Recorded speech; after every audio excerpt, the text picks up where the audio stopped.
This is Feminist Wellness, and I'm your host, nurse practitioner, functional medicine expert, and life coach, Victoria Albina. I'll show you how to get unstuck, drop the anxiety, perfectionism, and codependency so you can live from your beautiful heart. Welcome, my love. Let's get started. Hello, hello, my love. I hope this finds you doing so well.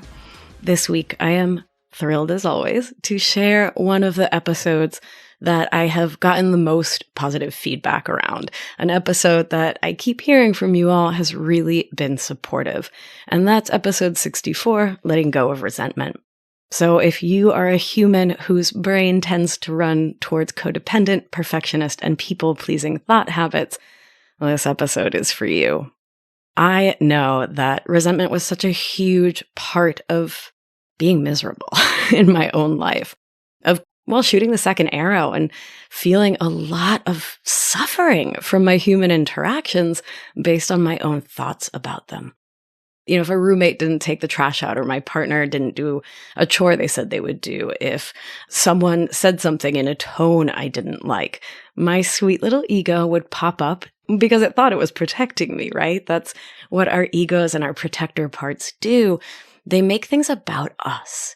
And that is the core of resentment, is taking things personally, getting your ego involved when someone else is just mammaling along, right? They're just humaning along in their human life, and they may forget to do something. They may say something in a tone that doesn't work for you or activate something within you. And that's when resentment builds, right? I resent that he did that. I resent they didn't do that. Resentment comes from taking it personally. So if we back up and we look at the core wounding that leads us to codependent and people-pleasing thinking in particular, perfectionist thinking as well, it's really that story that we, that I, that you are not valid, worthy, whole, and here's the center part of it, right? The core of it. We are not worthy of being taken care of by others. We are not worthy of being treated well, right? We worry that we're just not going to get that in life.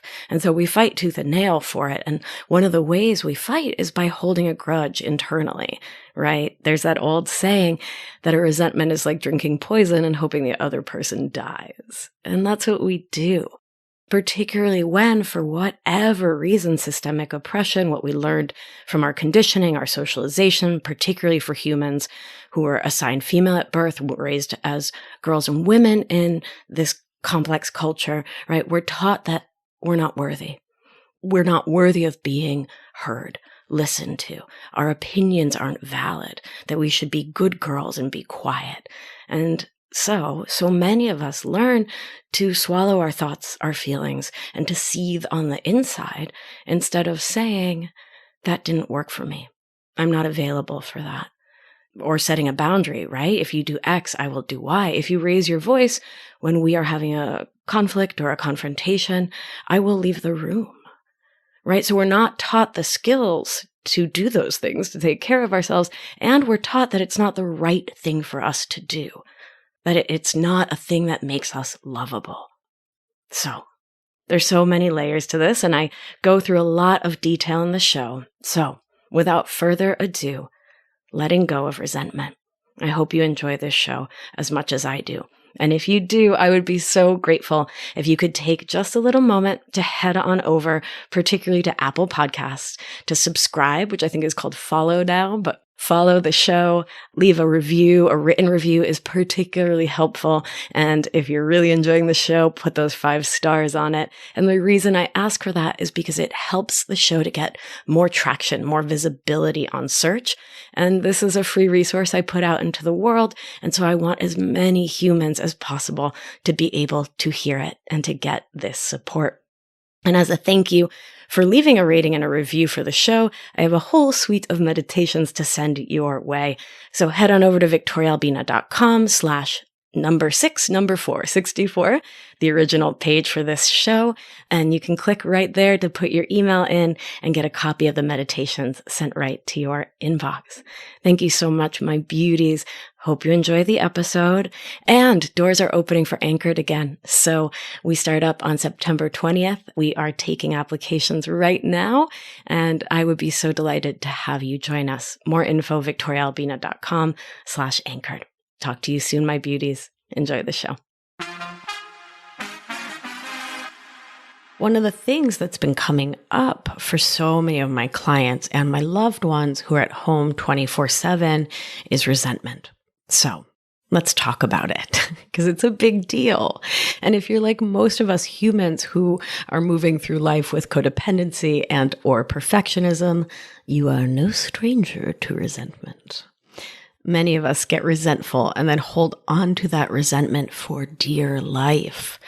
Sometimes resentment makes us feel temporarily powerful, superior, virtuous. It can admittedly have a certain allure to feel like the person who knows the right thing and the wrong thing to do, to hold on to that grudge for dear life.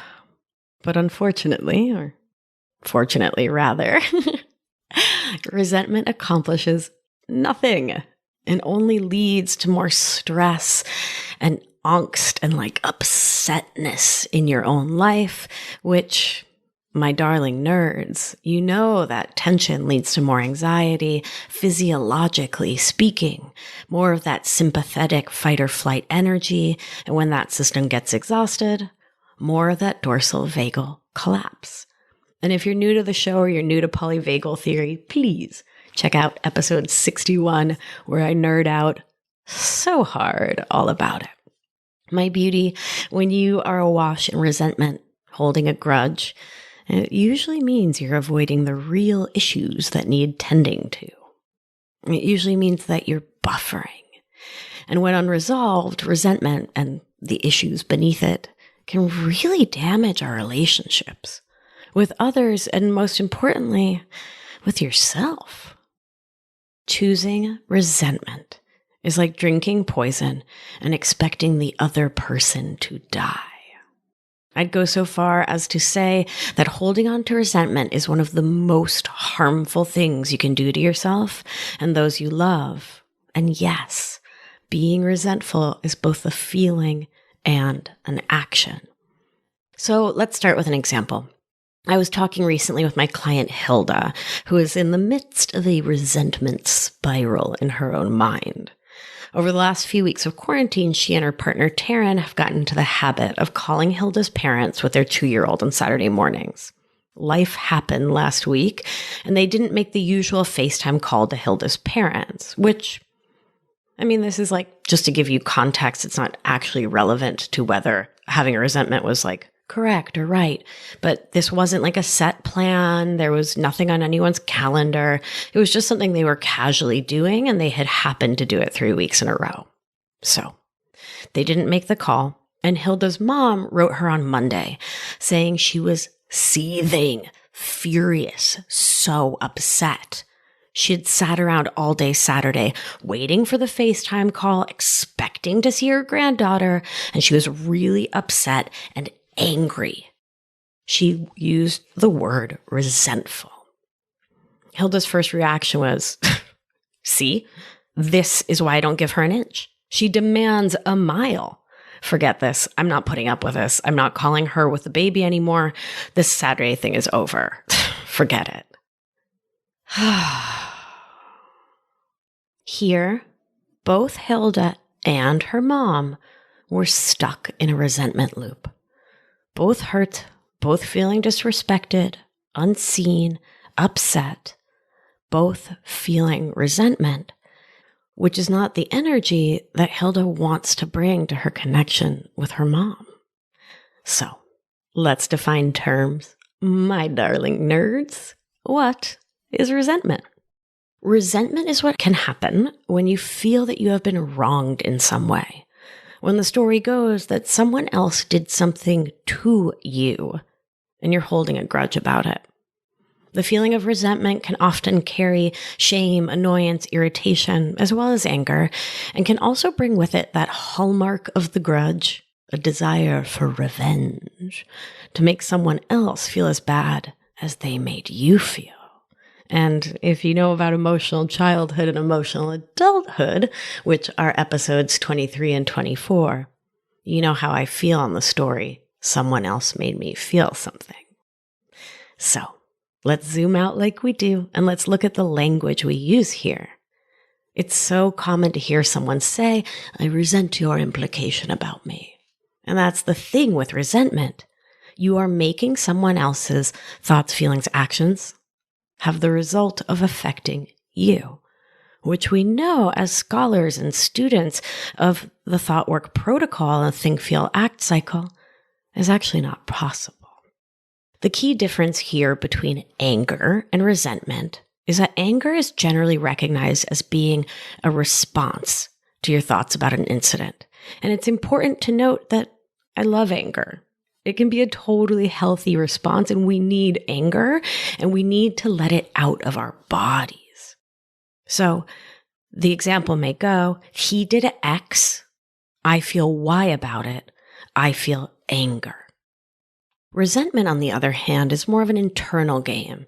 It's a defense of your ego, your sense of self, the story about who you are in the world, your sense of being an I in the world, your identity. All the words, stories, experiences attached to it. So resentment touches into that. It goes, someone did something to me. There's a personalization. And when you're in this framework, as we so often note, the rest of the world gets clouded. And you're unable to step back, zoom out, see the other person's point of view, see the ways from emotional adulthood that it's not about you, and you oversimplify. Your ability to experience other people as changing creatures, humans who are in their own think, feel, act cycle, all of that is lost. It goes, this one time she didn't show up for me, she never will.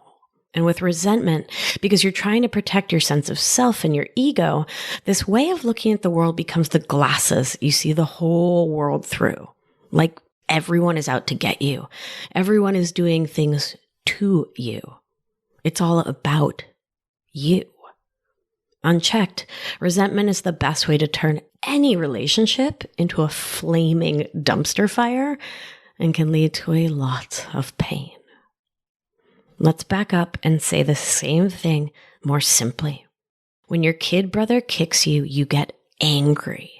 You say, ew, David, you're such a jerk. The energy is outward. He did a thing, and I'm mad at him for doing a thing.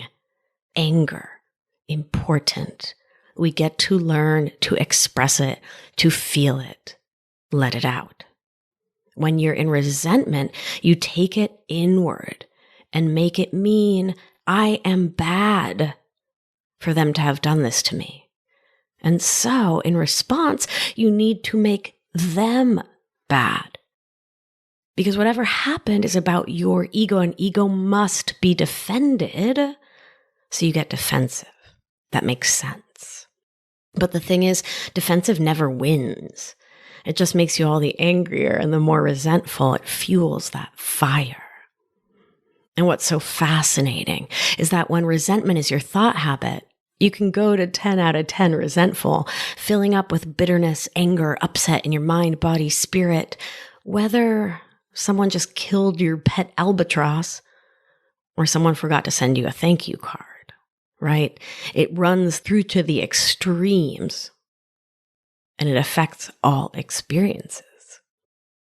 In a world full of injustice, humans choosing actions that we can perceive as hostility, as rudeness, there's almost always some reason for you to choose to feel resentful, to take it personally and make it about you if you want to go there in your mind, if it's your thought habit.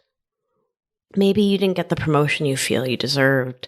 Someone cut you off in traffic, or back in the pre-COVID days, you got bumped on the bus. Or in these days in quarantine, your partner just won't take out the garbage, no matter how many times you ask them to, or won't be quiet while you're on a Zoom call, or your mom won't honor your boundary of not talking about the death rate, or your dad won't stop talking trash about your mom talking about the death rate. All these things can become a resentment in your mind if you make them about you. Resentment can also come from thinking someone else should have done something that they didn't, that there was an inaction on their part, or even that they just made a careless comment that you took on as a major slight because it touched that ego place. It triggered that old defense mechanism that likely comes from your childhood. If codependent thinking is part of your mental habits, then it's likely that one of the times you feel resentful is when you think you're doing something awesome and amazing for someone else, and they don't respond the way you hoped or thought they would. And often that's probably because they didn't even ask you to do that thing. They may not even want it or have any interest in it. You didn't ask them if they wanted that thing. You didn't get consent, or just the timing is all wrong. And then, because you put someone else ahead of yourself, you did for others what they could do for themselves. You got pissed off, upset, offended, hurt when they let you know that they didn't want the thing that they didn't ask for, that you insisted that they get from you or do for them. Whew, that was a mouthful. Whatever the reason you're citing for feeling resentful, this thought habit is characterized by a dwelling, a stewing, if you will, over how you've been hurt, maligned, improperly characterized, and how the other person just isn't doing this life thing right, and you're the victim. And because it touches so deep, feels so personal and so about you, you may be feeling too much anger, shame, indignancy to be able to step back and engage in direct communication, which we talked all about in episodes 31, 32, and 33, in order to speak your needs, in order to recognize it, pause, voice it. And so, like any wound left uncared for, my beauty, it festers. And so all that grump can come out sideways as a sympathetic-driven respond, dorsal vagal shutdown, a withdrawal, a pulling away. And the problem with resentment is, yes, it makes you feel quite badly. It also keeps you from looking at the real issues and prevents you from taking responsibility for your part in creating a situation. When your focus is on how you've been done wrong, I guarantee you will continue to feel hurt and sorry for yourself, like the perpetual victim. Moreover, if you're stuck being pissed off about the things that happened, you're not likely to be able to change it. When your frame of mind is that you've been done an injustice, it's hard to operate from a place of power, and it's so easy to take it all personally, to make the situation about you when really nothing in this life ever is. That is, and yes, I'll do a whole show about taking things personally because it's very relevant in codependency and perfectionism. If someone steals something of yours, if someone hits you, ignores you, calls you a name, forgets to send a thank you card, it's never about you. Like you as a perfect human animal. That is, their thoughts led to their feelings. They took an action that created an outcome, a result. And that was all about them. And yes, absolutely, their action and behavior affected you, impacted you. Absolutely. And you get angry about that. Be sad about that. Have all your feels about that. But my love, let me be clear. It wasn't about you. It was about them doing what they wanted to do from their own think, feel, act cycle. And I know this can be so hard to swallow, but coming to understand this, right? And this goes back to our conversation recently about control and uncertainty. This has been so freeing in my life to realize everyone is just living their own life and doing what they are doing. And it is literally 100% of the time not about me. It's not about me. It's always about them. Let's take a nice deep breath in. Long, deep breath out. Get ventral vagal with me, baby. I know. This is some big stuff, but that's how we do on this show, right? We go deep. Okay, so let's take like a really simple example to just pull back for a second, let your body, your nervous system relax. So let's say you have a friend who's always late. You let it slide the first few times. You're like, whatever. But now you've come to expect it and you feel resentful about it. As soon as she's like 1 minute late, you start to stew. How come she doesn't respect my time? Why does she keep making me miss the previews of the movies? Or what about that time I lost dinner reservations because she was over 30 minutes late to meet me? I can make it places on time. Why can't she? Right? As the story builds, as your ego defends itself and makes her the terrible person, the resentment builds. But here's the thing. You've likely never dealt with it directly because you're too busy seething. Or you addressed it with the attacking energy, that like sideways, like, I just really wish you'd be on time. Like, come on, energy of a person wounded, which is not a great way to set boundaries, right? And we set boundaries by saying, if you do X, I'll do Y. It's also not a great way to ask for what you need, because if you aren't centered, grounded, and full up with the self-love needed to speak from your power, how are you going to speak from your power? Let's take another really banal one. So, well, banal, but like can also hit really deep, right? That partner who never takes out the trash. They're not going to change because you sit there seething, like staring at the garbage can with anger cutting your eyes at them. You drank the poison. They're fine. You're dying.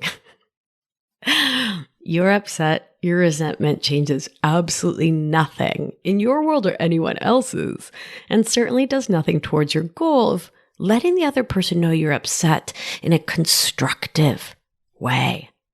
It's not how you get your point across, set a boundary, or change a thing. The other problem with resentment is it can lead us to be reactive and to act out of anger, usually with pretty awful results. Change is seldom inspired by people being grumpy, mean, resentful. And speaking from that place, feeling from that place, living from that place takes you out of your integrity, my darling. It also takes you out of ventral vagal, that beautiful place of safe and social connection with yourself and other humans, and can launch you whoosh right into sympathetic activation when you're unable to be thoughtful or strategic there. And most of us have done or said things out of anger that we deeply regretted later. Resentment also clouds your vision by keeping you focused on the bad and blinding you to the good.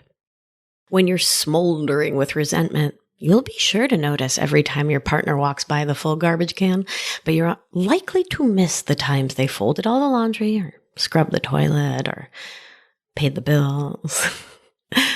You're not only going to miss the good in the person you're busy resenting, you're going to find it hard to enjoy all the other good things in your life. Resentment is a joy killer. Resentment is also just super bad for your physical and emotional health. Being resentful causes stress, and stress wreaks havoc on everything from digestion to sleep. Super duper nerd alert, my darlings. A study, right? I just said a study. How nerdy is that? And I also literally, so you can picture me, I pushed my glasses further up on my face. A study published in the Canadian Journal of Behavioral Science, God, I love those Canadians. They're so good, showed the strong links between perfectionist habits and chronic symptoms of depression. Yet another study published in the Journal of Health Psychology found that perfectionism is directly linked to amplification of irritable bowel syndrome symptoms, even after controlling for the actual physical impact of the disease. This study went on to show how perfectionist thinking contributed to maladaptive coping techniques, which we talked all about in episode 19, that led to other adverse effects not present in irritable bowel syndrome patients who didn't exhibit perfectionist tendencies. And there are many more similar studies out there. Too many for us to even begin to list here. My love, resentment, codependency, and perfectionism go hand in hand. They're like little triplets. And we've defined resentment as when you take someone else's behavior personally, make it a slight to your ego. And if that's not part and parcel of perfectionism, I don't know what is. So as a full-on nerd, I feel safe extrapolating this data about perfectionism to our thinking about stewing in resentment. What's also fascinating is that sometimes, particularly in this context, this morass of perfectionist and codependent thinking, we can resent others for giving themselves what we are challenged to give ourselves. That is, we judge others harshly for not holding themselves to the same painfully high standards we hold ourselves to. For example, when these habits were my norm, I found it so challenging to allow myself to relax. I was constantly running around the house and the world like a little Vic tornado, always doing. And I remember resenting the crap out of my sweetheart, who was a pro at relaxing. And the story in my head, and this was not at the level of consciousness, right? I recognized it later doing thought work. But the thought in there was, if I am pushing myself to the brink and beyond, shouldn't everyone be? Oh, brains. Survival mechanisms. That's really just what that is. That's inner child survival mechanisms. So, in that moment, instead of having the capacity to zoom out and to look at that, to look at why I was pushing myself so damn hard, what that unreachable, unattainable standard was for myself, I got grudgy at someone for actually doing some very lovely self-care. Do you see how silly that is? And silly, right? Like so painful and destructive and harmful. And I did that for a very long time in many relationships. I mean, thought habits, am I right? Thank goodness we have a protocol for that. Thank goodness we can change them. Oh, my love. No matter how good it feels in the moment, resentment is a dead end for you and the people you love. And we hang on to it because we're avoiding conflict or protecting ourselves from the real issue the way I was for so long. And remember, all that humans want truly is to feel safe and connected. And if something has happened that distances you from that, you will resent the person, place, thing that broke that bond of trust, that you will be okay. And sometimes resentment can give us the illusion of power. When you feel that you've been wronged, you can feel out of control and like things are being done to you, victimized. Responding by seething internally with resentment versus standing firm in your anger and saying, that was effed up, that was not okay. And to be clear, big fan of the latter. But holding on to it as resentment can temporarily make you feel like you have power, as if you're taking action and regaining control. In contrast, stopping and admitting, oof, that hurt, can be really challenging.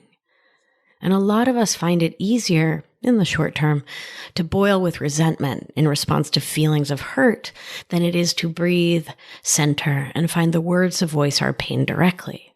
And yes, trauma responses can absolutely get in the way here. And those responses are for sure something that can shift with time, attention, love, and care. Resentment is also a way to avoid taking responsibility. It's way easier to point the finger at others for the problems in your life than it is to examine how you may be contributing to them. And many of us are simply conditioned to respond with resentment. It's what you've always done and perhaps what you've always seen modeled by the people in your life. I know this was the case for me, for sure. So, what's a human to do?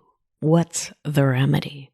My darling, we are always going to start with the 3 A's: awareness, acceptance, and action. So the first step is recognizing that it's happening.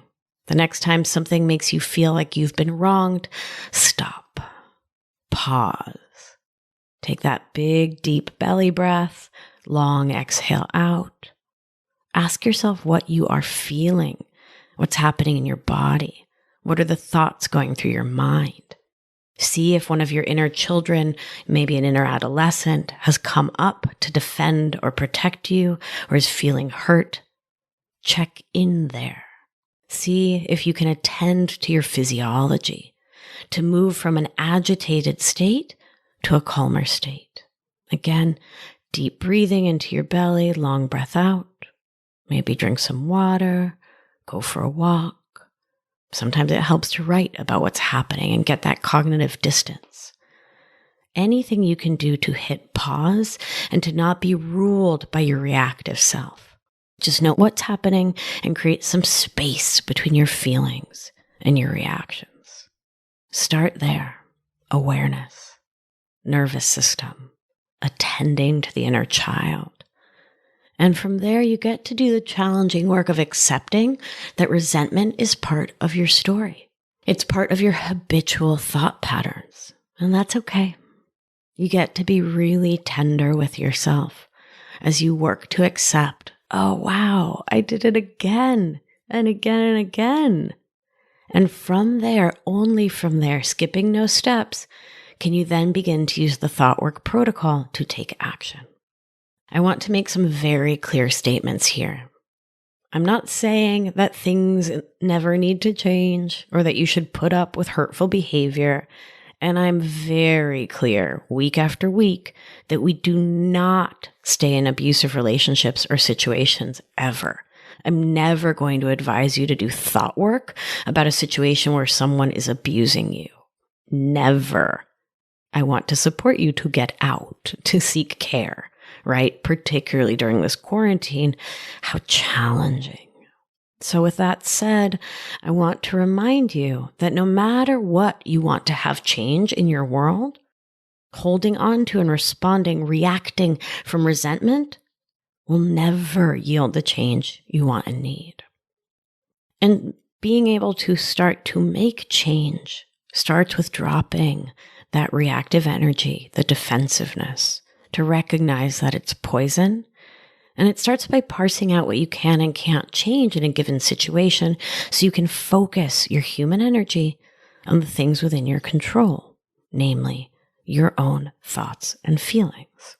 So let's go back to our simple example, your chore-hating partner. It's important to stop and ask yourself, what's my goal here and how can I best achieve it? If your goal is to make your partner feel bad or for you to feel righteous, chances are you know just how to do that. If your goal is to actually get your partner to partner with you and to do some chores, speaking from resentment is really unlikely to motivate more dishwashing or litter box cleanings. What would motivate your partner? Work with them to identify the reasons why they always forget. Figure out the barriers to doing things in a way that works for everyone.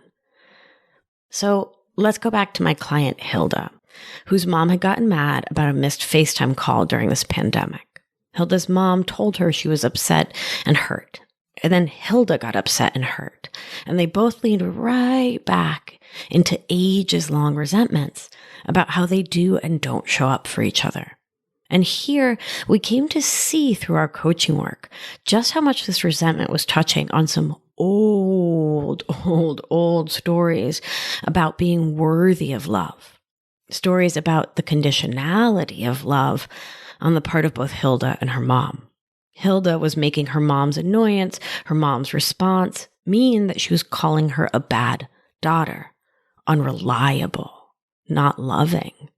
And Hilda's mom was making the missed call mean that Hilda didn't respect her as a mother, as a grandmother, that she didn't hold her time to be valuable, which were all thoughts about herself and not about her daughter or a single missed phone call. And this situation happened within the context of a lot of codependency over many years, and Hilda's mom often saying things like, "You kids have no idea what I sacrificed to take care of the four of you." which is a thought framework really common in codependent thinking. Martyrdom, sainthood, savior thinking. So Hilda felt beholden to her mom, indebted just for being born. And she also resented that. So it's like this constant, chronic, painful layering of resentment on resentment on resentment. Each one taking the other's words to mean something about them as a person, about their value and worth. And so, of course, the ego seeks to defend. Makes perfect sense. And when Hilda was able to see all this, when we were able to do the zooming out that we do in our coaching calls, Hilda was able to shift the story to see how she was in resentment here and to recognize that her mom is both perfect because she was born that way and is also a limited human with her own skills and failings, capacities, narratives, her own thought, feelings, actions, results. Through this process, she began to shift out of that ego place. She began to drop the story that her mom's reaction was about her and to shift into acceptance, to see her mom's reaction as her mom's own reaction, to see that a circumstance happened, words were said, and staying resentful about it, holding that grudge, looking for revenge or retribution, which sounded like, forget this, we are not doing these calls anymore. That framework, in fact, just sows more discord, hurt, disconnection, the opposite of healing. If you find yourself, like Hilda, like so many of us, like me for most of my life, chronically resentful in that wicked codependent perfectionist way, that story that people aren't doing as much for you that you're doing for them, or thinking they aren't doing things perfectly and it's making you grumped inside. Pause, breathe, ask yourself why you're doing these things, why you're having these thoughts and continuing to think them, what your goal is, why you insist on universal perfection to your standards. Ask yourself, do these thoughts bring me joy or frustration or resentment? And consider letting others do for themselves what they are capable of doing and doing it to their own standards for their life. It's not yours to manage, my love. If you want something done in a particular way, you get to do it yourself for you. Similarly, if your story is that your partner isn't taking the garbage out to spite you and drive you bananas, you are going to stay pretty frustrated and upset.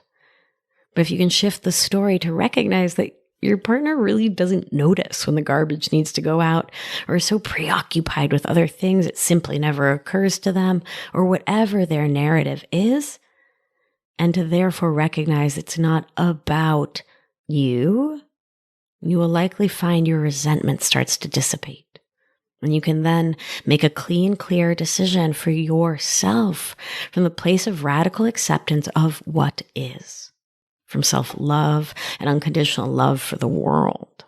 And that always leads to better decision-making and better outcomes for you.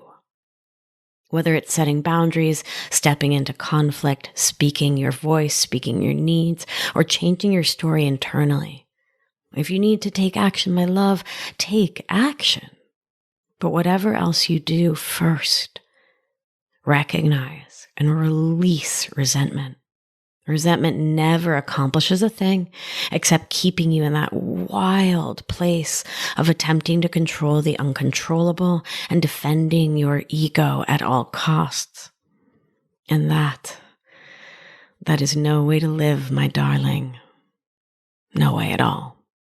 Let's take a deep breath in, fill that belly, and long out.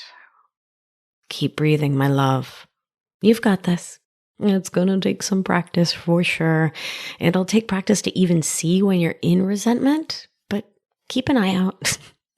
Keep a little journal. Make note of when you're feeling that resentment growing within you. And just start looking at it. Start taking a real critical eye and asking yourselves the questions I posed. If you've been enjoying the show and learning a ton, it's time to apply it with my expert guidance so you can live life with intention without the anxiety, overwhelm, and resentment so you can get unstuck. You're not going to want to miss the opportunity to join my exclusive, intimate group coaching program. So head on over to victoriaalbina.com/masterclass to grab your seat now. See you there. It's going to be a good one.